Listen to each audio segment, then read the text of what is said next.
Tell you what, I'll buy an ice cream at the cafe, and I think we'd probably better be on our way. Dad, do we have to go so soon? Well, I promised your mum I'd have you home by 7. Dad? Yeah? Why did you and Mum get a divorce?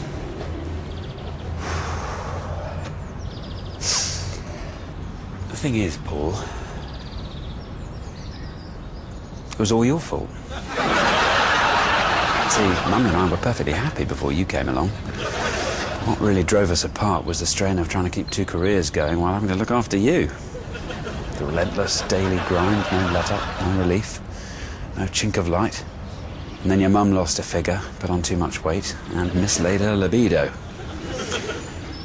Sadly, you destroyed our relationship. Go on, mate. Race you to the cafe.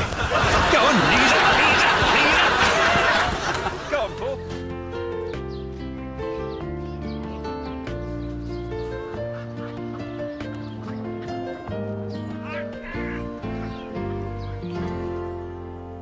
You all right, fella? Can't sleep. Something on your mind? No. Come on, Paul. I'm your dad. What do we say? No secrets. Dad, why haven't I got any mates? What? Well, it's Craig Higson's birthday this weekend, and he's invited all the boys in my class. Except me. Why doesn't anyone want to be my friend? Well, they don't mean to hurt your feelings. It's just you are quite boring. I mean, I love you because I'm your dad. But the chances are other people aren't really going to see the attraction. I mean, don't get me wrong, I love all the little stories about what happened at drama club or how Mum nearly left the gas on when you went to the shops, but let's face it, you're never going to get work as an after-dinner speaker. And that lack of animation, or anything interesting to say, can have the knock-on effect that you leave very little impression on people. I mean, if I'm brutally honest, after I've dropped you off at your mum's on a Sunday, well, by Wednesday, even I have trouble remembering what you look like. Do you want a hot milky drink? Can't remember. Do you take sugar?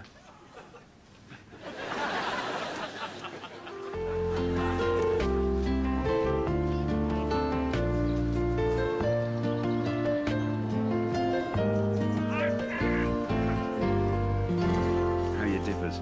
They're great. Can I have some more ketchup? Oh, go on then. Dad, where do I come from? Ipswich. No, I mean, how did I get born? Oh, right. Well, I met your mum at work. We bumped into each other in a corridor, literally. Then we had a few dates, got to know each other, and found out we got on really well. And then eventually we fell in love and got married, and yeah, I know, icky stuff. And then in November 1994, your mum got drunk and had sex with 2 builders. And 9 months later, out you popped. Not sure which of the builders is your real dad. I'm guessing it's not the Chinese one. Right, chalk ices.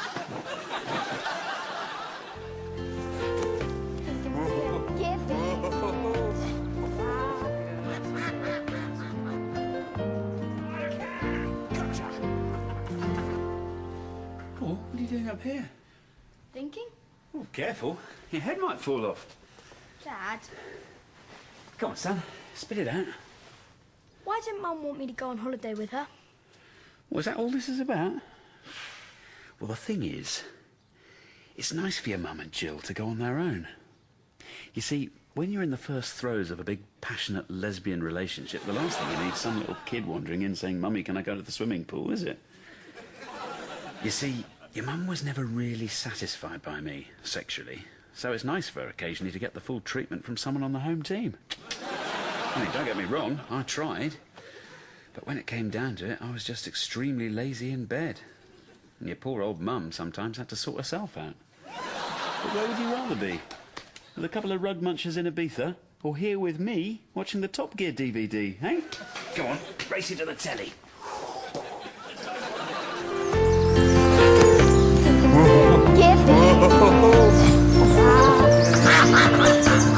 I can! Gotcha! Have you been having lessons? You must have been. That was brilliant. Anyway, come on, champ. Let's get you an ice cream, then I'd better get you back home to your mum's. Dad, Yes, Mel, Wayne Rooney. why'd your granny have to die? Well, when we get old, our bodies become less able to deal with things. And when anyone drinks as much as Granny put away, it's always touch and go. You know how she always had those Murray mints that you liked? Well, that's because Granny thought if her breath smelt all minty fresh, then no one would notice she could hardly stand up straight. And she sometimes forgot to put her skirt on. You know how fun Granny always was with her dancing and her songs and her funny voices? Well, that was alcoholic dementia. And then one morning she drank very nearly an imperial gallon of Tia Maria, and her poor little old liver just gave up the ghost. If we'd cremated her, she'd have burnt with a blue flame like a great big Christmas pudding. Right, chocolate or strawberry?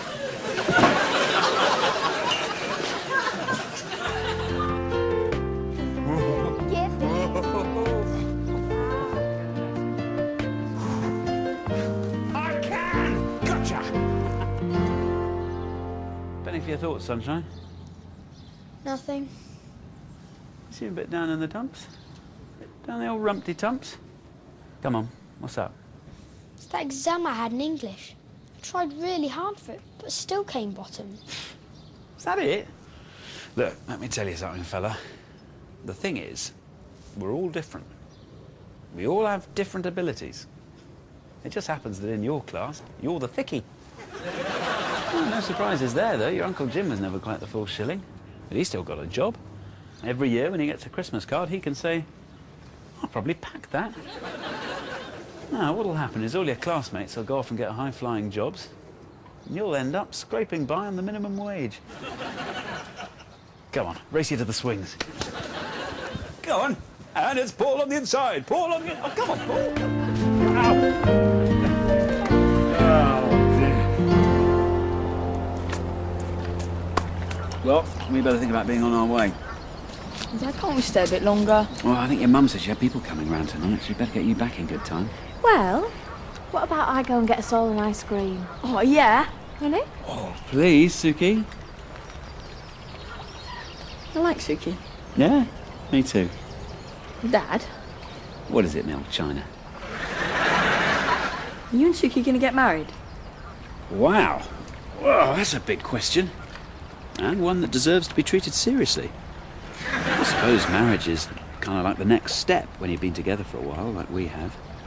And in order to know if it's the right step, you have to ask yourself all sorts of other questions. You know, how would it affect our relationship? Am I ready to settle down again? Is she the right one for me to settle down with?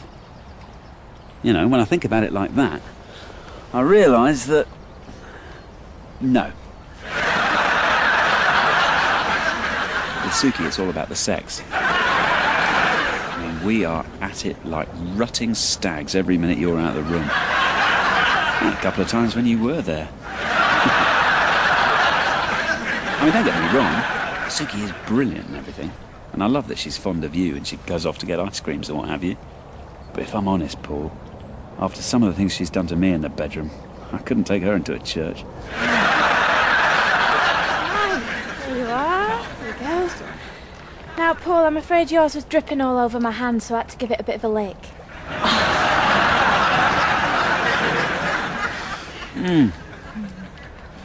Oh, that is so good. Oh. What's offside? Yeah, thanks, ref. Did you see that, Paul?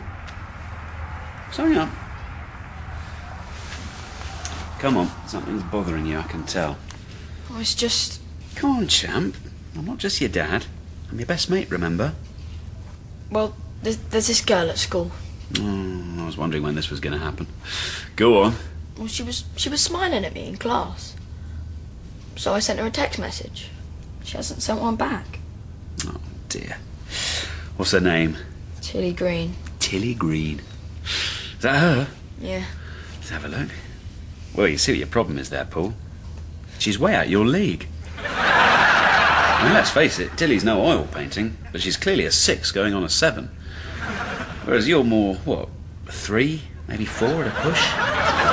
You know, I mean, we could get your ears pinned back, hose you down with Dermacleanse every morning, but you're still going to be fighting the basics. To be honest with you, Paul, mate, I'm not 100% convinced you're straight anyhow.